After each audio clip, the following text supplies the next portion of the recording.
All right, Kizzie, this is your roadmap to success. Now, she's a great dog. She's not dog aggressive, but she has some some mechanics that could be interpreted as aggressive or rude by other dogs. Specifically, she likes to run straight up to the other dogs and kind of quasi air nip at their face. And just running up to another dog is a challenge. It's very rude in the dog world. Dogs should, if I was a dog and I want to approach her in a polite way, I would take a curve approach as I meet her, kind of like a princey. So what we did is we just got done going for a walk. Now, because she likes to pull a little bit on the leash, I showed the guardian how to use a martingale and add the special twist of the leash to the martingale to give him more control of her.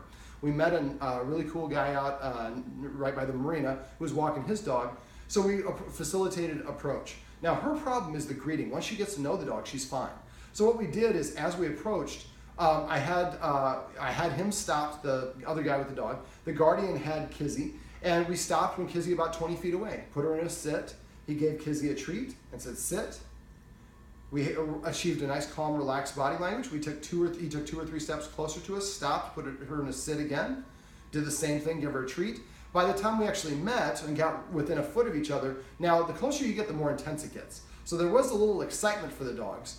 But eventually what we did was we walked them around each other in a circle. And then eventually one of the dogs tried to sniff her butt, and she kind of responded a little bit to that. For dogs, whoever gets sniffed first is more subordinate. So some dogs don't like being sniffed. So one of the things you could do is, she's very treat motivated, is let her sniff it, as long as you know the other person has got a dog that's not going to bite her butt, and let the other dog come up to her and lick and sniff her butt. Well, lick is fine too, while she's getting a treat. So now this creates a positive association with this sort of interaction, and dogs should mate by scent. And if she gets sniffed first, she's more subordinate. So we take all the intensity out by stopping, waiting for the dog to calm down, then take a couple more steps, stop, wait. So keep on approaching that way until they're nice and relaxed. And then we're going to walk them around, let one sniff the other, and then let the other one sniff that. And then what we did was we walked a little bit together. We walked together, I didn't let either dog in front. We had the humans together and the dogs on the outside. For dogs, whoever's in front is in charge. So if we let one of the dogs in front, the other dog's going to want to get in front, and then we have kind of a race. So we're just going to keep the dogs parallel to each other. And this is a great greeting for her. Now, the guardian mentioned, well, it depends on the energy of the other dog. Sometimes you have a small yippy dog, and typically a lot of people who have smaller yippy dogs don't do as good, I don't want to say they can't, but a lot of them don't do as much work with their dog as they probably should, because they look at it, my dog is so small, it can't really do damage. Where you have a pit bull, your dog could do some damage. So people feel a little bit more of an onus to really get things taken care of properly. So what we want to do is, if we have a dog approaching us that's like pulling on the leash and barking and running around and doing spins, that's probably not going to be the best energy for her to meet, and at least initially. So what I would do is, as I'm walking towards that dog, we do a couple things. As the dog is approaching, what we might want to do is do a little counter conditioning. To do counter conditioning, I'm going to take one of these treats and I'm going to squeeze it so it's like a pancake. Then I'm going to hold my hand like this with these three fingers underneath the dog's snout and the nose here, so the dog's going to be able to nibble on it, like this. So if you notice, I can make her look in whatever direction I want just by moving the treat. I can make her look up or down or to the side just by moving the treat. Don't hold it like this, because now I'm blocking it. The dog's here, my arm is blocking. So when I have my hand underneath, so there's nothing in her field of vision, you might want to practice it in your apartment and have her look at the zero water, and then look at the pillow, then look at the picture, and then look back at the window. So you get her used to leading her eyes around. So for counter conditioning, what we want to do is we want to create a positive association with something the dog has a negative association. So for her, if the dog is approaching and she's all worked up, and let's say it's one of those animated dogs, we might stop when that dog is like 50 feet away, pull out one of these treats, squeeze it, let her start chewing on it while she's looking at this dog approaching. Now, when the dog gets to what she considers her danger zone, she's going to stand up and she's going to stop eating the treat, one or both or all the above. As soon as she does this, she's saying, I'm now getting ready to take action with this dog. We don't want that to happen. That's practice at doing the wrong thing. So what we do in that case is, the dog's approaching from this angle, we've been doing the counter conditioning, and she gets up and she won't take the treat. Well, I'm going to walk down the driveway I'm stationed right in front of, and there happen to be some shrubs here. So I'm going to walk down the driveway a little bit, so I'm increasing the distance from this dog to the dog that's on the sidewalk. The other person who's walking is going to know if that dog walked away, they probably don't have a dog that's good to meet my dogs, and they probably feel bad if the dog's jumping all over the place. But we always want to increase the distance. One of the great ways, or one of the ways that dogs communicate with each other, if I'm uncomfortable, is I'm going to move away from you. The leash prevents us from doing that. So that creates a lot of something called leash aggression a lot of times. So I'm going to counter condition until that dog gets close enough to the point where she gets up. Then I'm going to walk down the driveway, get far enough away where she can sit again, and then I'm going to do the focus exercise and wait for that dog to pass.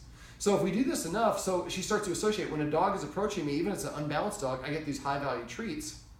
And as soon as the dog passes me, the treats go away. So as soon as the dog passes, make sure you stop doing the treats. We can do the focus exercise a little bit different. For the counter conditioning, we would stop it as soon as the dog passed us. So let's say we're doing counter conditioning and we didn't have enough to do the focus. We walk down the driveway and maybe we do a little bit more counter conditioning, and once the dog passes us, we pop the rest of the treat in her mouth. And then as she watches the dog walk away, she's trying to chew it really fast so she can bark and say, hey, you should better leave. By the time she gets done, the dog's already walked away. So basically that staggered approach, as well as the counter conditioning, will help her learn that she can't just run up to every dog that she meets.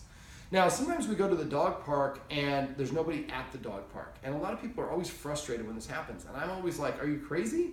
That gives you a great opportunity to practice at the dog park without the distractions of the other dogs. You still have all the smells of the other dogs. They peed on everything, they walked it, their scent is everywhere. Your dog's gonna be interested in that for a little bit, but when your dog gets bored, that's a great time to practice the focus exercise.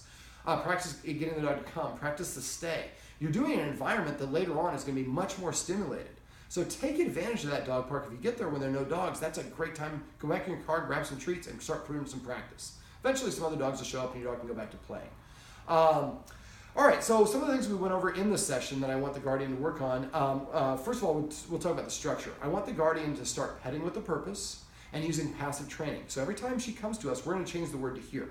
So every time she comes on her own, we're just gonna reach over and pet her and say here. Even though we didn't ask her to do it, we're rewarding the end result. Every time she sits down next to us, we're gonna pet her and say sit. Every time she lays down, we're gonna pet her and say crash or down or whatever the word is. Anything that she does on a regular basis, we're gonna say that command word over and over so that she gets used to doing that. If you can get her to sit in here, but then you take her to a dog park, it's gonna be hard to get her to sit because there's so much more stimulation.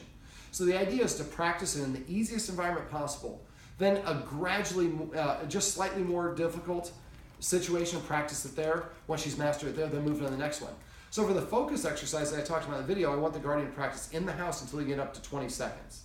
Next step, anywhere in the house. Next step is to go right outside the door and literally practice right outside the door. Go back to 1 second, practice, get all the way back up 20 seconds. So you go outside over and over again.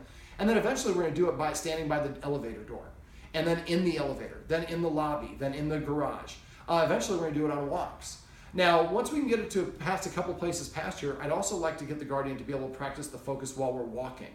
Since we have an outdoor, quasi-outdoor, indoor hallway around here, this would be a great opportunity to practice when there are no dogs around, just walking, and as you're both walking and she's just got her own trot on, pull out a treat quietly, hold it about here if the dog's here, and then say focus, she looks up at you and start going like this as you continue walking.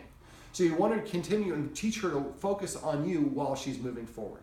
And this gives you a great way to redirect her. If she sees another dog, she starts staring at the other dog, that's a great time to practice the focus. If she won't practice it, you're too close. Increase the distance, move her away, and then once you find that distance, practice the heck out of it, and take note of how far away you were, and take note of that dog. If it's a dog that lives in the building or nearby, you might actually approach that person and just say, hey, my dog seems to be a little bit reactive to your dog. I'd like to practice. Do you walk on a regular basis? I'd love to coordinate my schedule with you if you're open to it.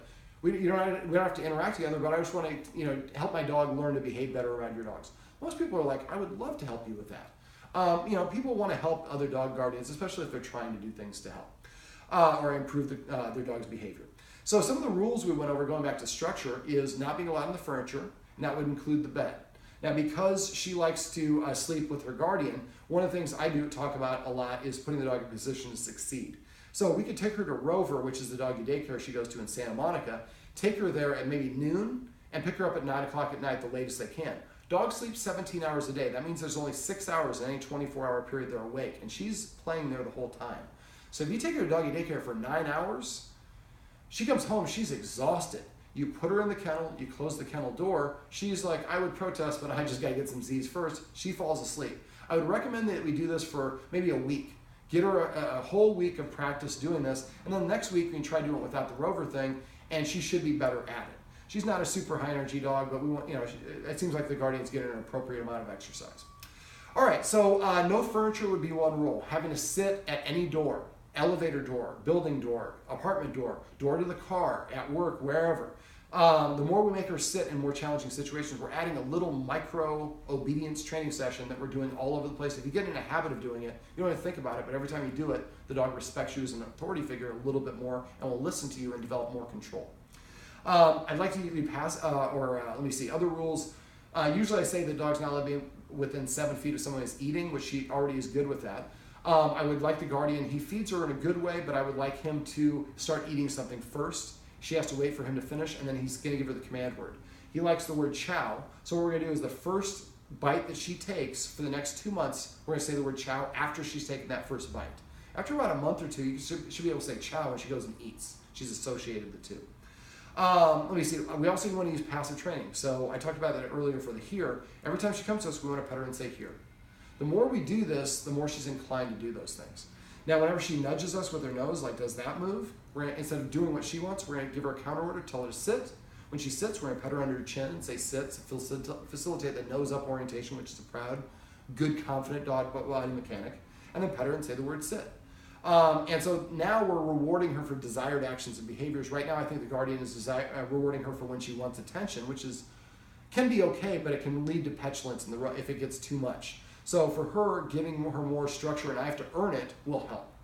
Other things, like you're playing fetch, make the dog sit, and then throw the ball. And then after you can get the dog to sit, then maybe we ask the dog to sit, and then wait a second, and then I throw the ball. I mean, for me, I have a chuck it. It used to be as soon as I raised it, my dog would run off, getting ready halfway there. I'd make her come back. And I got to the point where I would mess with her. I'd go like this with a chucker, and almost the whole thing until she stayed there, and she understands she cannot run off until I throw the ball. But the more those things that we delay built-in gratification. When the elevator doors wait, make sure that the human's going through first. That would be another rule. The human should go through the door first, into the car first, down the hallway first, eating first. Taking that first position is very important. Let me see. Escalating consequences. We went through escalating consequences to disagree. The guardian wrote them down. I have a lot of training videos on my website. So we shot one in this video, in this session for the focus exercise. So what we want to do is basically, if you don't know how to, or forget how to do these, go to doggoneproblems.com, click dog training tips, and on the right side of the page there's a search box. You can type in escalating consequences, petting with a purpose, passive training, focus exercise, door exercise, counter conditioning. Any of the things that we went over, anytime you're on my website and you see anything in bold, that we have videos for that. So when you search for it, it'll bring up other write-ups where I have videos embedded in that write-up teaching you how to do the focus or whatever the exercise is. Is there anything else I'm forgetting? Oh, we ordered a new dog bed. So we're going to use the same principle for this and for the kennel. So we toss a treat on there. When she goes over, if we're going to use the word beach, as soon as she touches the treat, we say the word beach. We toss the treat in her kennel. As soon as she goes in her kennel, as soon as she touches the mouth, we say the word kennel. Try to come up with fun command words. Dogs can actually read a human facial expression. So if you come up with something, I make my dog lay down, I say crash, and she flops down and people laugh. Well, she feels good about herself for doing that. So try to come up with fun command words whenever possible. One last little tip that I'd share is my middle name is William, David William Coder.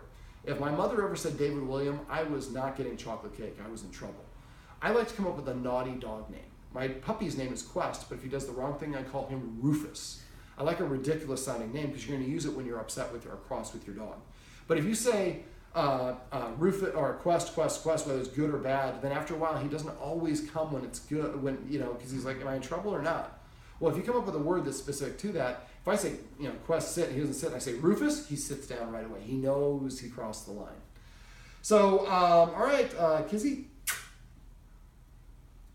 focus. You did very good today. I'm impressed. This is Kizzie, and this is her roadmap to success. Remember, everything you do trains your dog. Only sometimes you mean it.